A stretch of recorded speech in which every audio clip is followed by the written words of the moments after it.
नेहा चीजों सिंह को राठौर, उड़ाता है। आप पर सीधे आरोप है अवधेश जी का, आप टूलकिट गैंग का हिस्सा हैं जो बीजेपी आरएसएस को टारगेट करते हैं बार बार। नेहा सिंह राठौर विपक्षी पार्टी की चाटुकारिता करके अपना भरण पोषण कर रही हैं। बातों को ऐसे घुमा फिरा के बोलती हैं जैसे किसी को कुछ समझ नहीं आएगा। जैसे ध्रुव राठी है वैसे ही नेहा सिंह राठौर जी। इस तरीके के कई गाने आते हैं, एक गाना सुनाया कन्हैया मित्तल ने, एक गाना नेहा सिंह राठौर का भी। आपका एनालिसिस क्या? देखिए, ऐसा है कि कलाकारों को यह अधिकार है, हमारे यहाँ प्राचीन समय से ही व्यंग कटाक्ष कलाकार करते रहे हैं, लेकिन उसके पीछे एक मतलब ईमानदारी, नैतिकता होनी चाहिए और समाज में जिसको कहते हैं कि रचना का जो है लोकहित, लोक कल्याण का भाव होना चाहिए। अब नेहा सिंह राठौर की समस्या हमारे साथ कई डिबेट में रही है। क्या होता है कि जब मैं बोलता हूं उसको काट के इनका जो बोला होता है मेरे पर, उसको लोग लाखों की संख्या में जो है चला देती हैं। नेहा सिंह राठौर जब ये कह रही हैं कि मैंने रिसर्च किया है, तब वो केवल कलाकार नहीं रह जाती हैं। ये ध्यान रखिए, अभी उन्होंने कहा कि मैं रिसर्च करके गाने लिख रही हूं, तो फिर वो कलाकार नहीं है, फिर उनको अपनी बातों को प्रमाणित करना पड़ेगा। अब उन्होंने आरएसएस का एक पैंट पहने हुए व्यक्ति को पेशाब करते हुए दिखा दिया है। एफआईआर उस पर हुए हैं, एफआईआर इस गाने पर नहीं हुए हैं। अब दिखा दिए तो उनको यह प्रमाणित करना पड़ेगा। ऐसे कोई कलाकार व्यंग बना दे कोई चित्र, तो उस पर मुकदमा भले नहीं हो सकता है, लेकिन कोई टीवी पर बैठ के यह दावा करे जैसे इन पर कानपुर में मामले में मुकदमा हुआ, हम लोगों ने कहा बिल्कुल गलत है। एक कलाकार को अपनी बात रखने का अधिकार है, उसमें पुलिस दरवाजे पर चली जाए, लेकिन मध्य प्रदेश में जो इन पर एफआईआर है उसमें इनको प्रमाणित करना पड़ेगा। दूसरी बात है कि इन्होंने अपना, एक बार अगर आप आरएसएस के व्यक्ति को किसी पेशाब करते हुए दिखाते हैं तो आपको जरा ये भी बैकग्राउंड जानना चाहिए कि आरएसएस से हमारा विरोध हो, असहमत हो, सबसे ज्यादा अगर मध्य प्रदेश छत्तीसगढ़ में किसी संगठन ने आदिवासी के बीच काम किया है, एकल विद्यालय और बाकी लेके है, और इस कारण आदिवासियों का एक आरएसएस के प्रति बड़ा आकर्षण है वहां, उसको लोग देख नहीं सकता है। तो रिसर्च करने वाले को यह पक्ष जो है सामने अगर नहीं है तो यह माना जाता नहीं। मैं जो कह रहा हूं, मैंने पहले भी इनके बारे में कहा है कि देखिए, एक दुनिया भर में इस समय आरएसएस बीची नरेंद्र मोदी को लेकर एक टूलकिट गैंग जो है चारों तरफ खड़ा है। वो तो नेहा सिंह राठौर टूलकिट गैंग बिल्कुल बिल्कुल ऐसा है कि डायरेक्ट इनडायरेक्ट नहीं कर रहा हूं, मेंटल माइंड सेटअप वही होता है। एक टूलकिट गैंग जो है वैसे ही नेहा सिंह राठौर, आप पर सीधे आरोप है अवधेश जी का, आप टूलकिट गैंग का हिस्सा हैं जो बीजेपी आरएसएस को टारगेट करते हैं बार बार, और इसीलिए एमपी में आप पर केस दर्ज हुआ।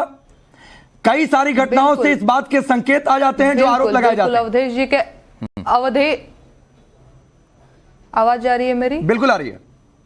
मेरी आवाज आ रही है? बिल्कुल आ रही है। हाँ, अवधेश आ रही है ना? जी जी, हेलो हेलो हेलो हेलो। जी जी, नेहा अपनी बात रखिए, आपकी आवाज आ रही है।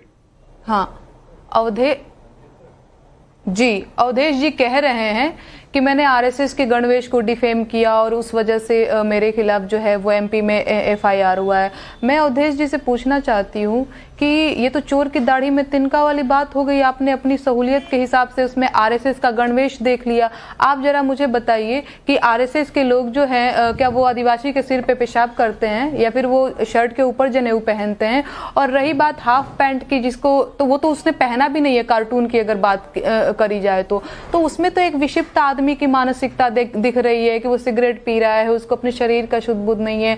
और एक चीज कि आरएसएस का गणवेश जो है वो हाफ पैंट से फुल पैंट तो 2016 में ही हो गया था, तो आपको कहां से उसमें आरएसएस का गणवेश नजर आ रहा है? ये तो वही बात हो गई कि हाँ भाई, हम तो अपनी हिसाब से देखेंगे क्योंकि हमको तो एफआईआर दर्ज करना। और कुल मिला के राकेश जी, मैं आपको एक और बात बता दूं, अगर मेरी आवाज पहुंच रही हो तो जी, इन लोगों का ये एकदम से क्या बोलते हैं, जैसे यूपी में काबा मैंने गाया तो चलो एफआईआर करा दो, इलीगल नोटिस भेजा दो ताकि ये डर जाए, इसको डरा देना है।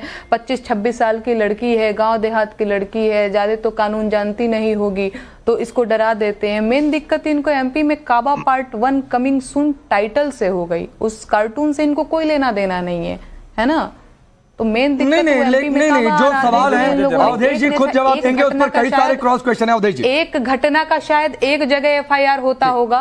हेलो, मेरी आवाज जा रही है? बिल्कुल आ रही है। अवधेश जी कुछ कहना चाह रहे हैं आपकी बात पर? अवधेश, मैं कह रही हूँ कि अगर नेहा जी जब कोई करते हैं अलग अलग लोग 10 एफआईआर दर्ज करा सकते हैं। देखिए, पहली बात तो है कि मध्य प्रदेश सरकार ने कोई एफआईआर दर्ज कराया नहीं। यूपी में जरूर यूपी पुलिस ने नोटिस दिया था, वो सरकार का पार्ट था और वो गलत था लेकिन एमपी में सरकार ने नहीं किया है। लेकिन मेरा कहना है कि रिसर्च कैसे इतना कमजोर हो सकता है? ये जब तक दुनिया में टूलकिट से प्रचार हो जाता है उसमें, और आप बैठ करके यहां कुछ लिख रहे हैं, दोनों में बड़ा अंतर होता है।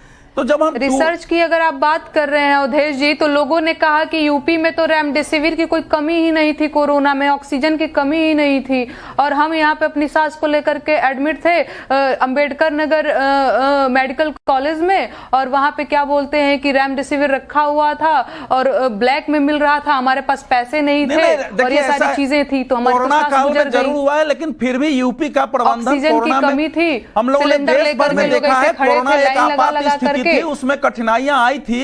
कोरोना तो दिल्ली में आगे बढ़ता हूं, अभी ये टॉपिक नहीं है। भाई सुनो, कोरोना में दिल्ली और मुंबई में सबसे ज्यादा मृत्यु और सबसे ज्यादा समस्याएं पैदा हुई इनकी जो आलोचना करते हैं तो दोनों पक्ष हमारे पास आना चाहिए। नहीं देखिए, लेकिन राहुल गांधी ने सुनो राहुल गांधी ने हाफ पैंट को जलते हुए अपनी भारत यात्रा में दिखाया था। अब फुल पैंट जरूर हो गया है, लेकिन बहुत सारे लोग उसको एक सिंबल रूप में उस रूप में प्रेजेंट करते हैं। तो नेहा राठौर एक गायिका है, तो गायिका की तरह, लेकिन वो गायिका नहीं है केवल। ठीक, वो देखो ऐसा इस समय क्या है कि एक पार्ट है दुनिया भर में कि आप कैसे तुरंत लोकप्रिय हो सकते हैं। कुछ सस्ती चीजें लिख दो, बीजेपी हमसे नहीं हो पाएगा। नेहा जी एक गायिका हैं, बस 10 पैसा दे करके खरीद लेंगे कि हाँ हाँ चलो चलो चलो सत्ता पक्ष की चाटुकारिता करो, चलो चलो चलो। कौन खरीद रहा है भाई? ये आप स्वयं अपना एडवर्टाइजमेंट। नेहा जी कौन किसको खरीद रहा है? आपको किसी ने ऑफर किया क्या कभी? गायिका और कवयित्री नेहा जी आप लाइव हैं, क्या आपको किसी ने ऑफर किया कभी कि आप हमारे पक्ष में लिखिए? पॉलिटिकल आरोप वाले कविताएं गीत लिखी जाएगी तो विरोध भी होंगे, मुकदमे भी होंगे, आलोचना भी होगा, ये बिल्कुल स्वाभाविक है और उसको झेलने के लिए तैयार रहना चाहिए। जो मेरे को सरकार की तरफ से जवाब देते रहते हैं, ठीक है, ये मुझे क्या ऑफर करेंगे? सरकार की ओर से जवाब देने के लिए शर्मड़ी नहीं है। आपने कहा कि मैं 10 पैसे लेकर सरकार के पक्ष में लिखने वाली नहीं हूँ, तो मैंने पूछा कि किसी ने सरकार की ओर से आपको ऑफर किया? 10 पैसा लेने का जवाब नहीं है। अगर